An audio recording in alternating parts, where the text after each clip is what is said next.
we are looking at the dashboard here. That's how I'm controlling, moving through what I'm doing and adjusting the camera angles and what is being shared.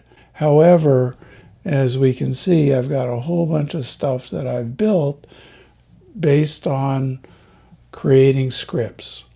And these scripts are for automating and organizing. In this card right here, only showing my main camera. But what's going out, of course, is different. It's the virtual camera, and this would go out to Zoom, it go out to displays, whatever, and it's showing the desktop, which I'm sharing. I want to make sure that my mic levels are correct and that I'm framed correctly. I'm getting a good level, and I'm at negative 14.5 dB. That's what I manage through CueCam. But anytime I want to play with, say, the equalizer, let's bring the bass down to just plus 2 dB rather than 4 dB. It's a way to do it. Now let's bring up the camera app. And here it is, and it's showing a few things. One is I'm 1920 by 1080, and I honestly like to go to the max. And once I'm on the max settings, I want to zoom in. And maybe I want to bring this down a little bit. Okay, so I've got the framing that I want to do. I can quit out of each of these. And I'm back to the CueCam interface. But what I want to play with is inside YouTube. The Office Hours team has been doing stuff with the Apple keynote and what was being revealed. They had sort of a kitchen cabinet of people on Zoom and streaming to YouTube with their reactions and whatnot. And during this today's session, they broke down how they did that, and I found that useful because what I want to do is I want to share that app. Sharing the display does not bring through sound, so beeps and you got a message, all that kind of stuff, we don't want going out over the airwaves. And so I want to share an app, and I'm going to share that Safari app.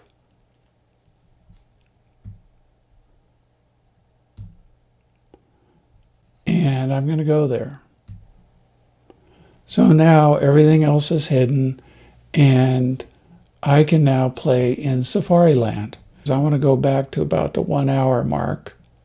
Here it is right there. It's hard for me to bring up and show to you because it needs to be in something to make sense. But it was all done in Zoom tiles, and it was delivered. The opening frame and the audio was managed inside of Mimo. So let me show you what this looked like, because here was what we were trying to solve. Number one is I wanted something dynamic that I could change the number of people really quickly without having to build something new. So we had the 7 other participants going into Zoom. We had a screen share of the Apple going into Zoom. So we all saw that here.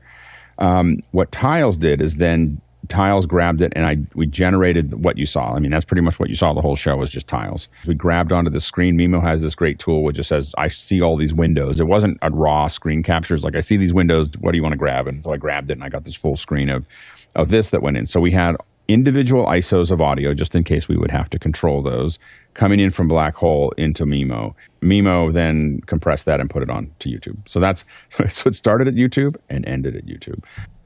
And that's quite a journey, but not unusual to have to explain something that's fairly complex. I want to now share, let's say, just that snippet. What do I need to do? Because going to this URL, the whole thing is over 2 hours long. This little piece of it starts around the 1 hour mark. I started it about there. Now, the fun thing is that in the share options, I can share beginning at the time code that I have selected. So start right here. start at 5546. It basically puts a T equals, 55M 46S. It's ampersand T equals. I can show what I want to do with this card. And what this card wants to be is two things. One, it wants to be Safari. So let me pull up that app, share app, Safari. There we go. Now I want to add a trigger. And triggers are probably the most powerful thing that I've discovered with CueCam. Open a URL right there. Open a URL linker website. And this is going to trigger it to navigate.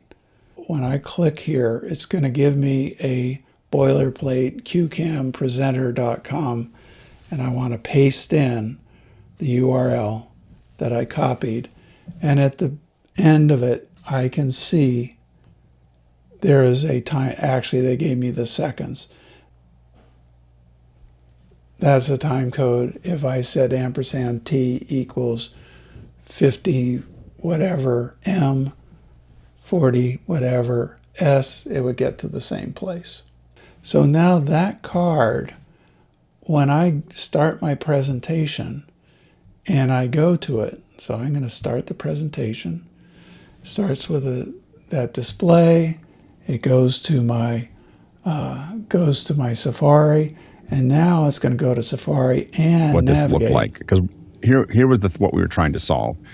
Number one is I wanted something dynamic that I could change the number of people really quickly without having to build something new, and Zoom Tiles solved that really. So there we go. We have just done something that otherwise it's really impractical to bring into an online participants stream, so to speak. And now it's really quite realistic. And that's just one of the many features that come with cards. Once we get beyond just using the camera and the mic and the different window sharing, we really want to start fine-tuning our participation to engage our audiences.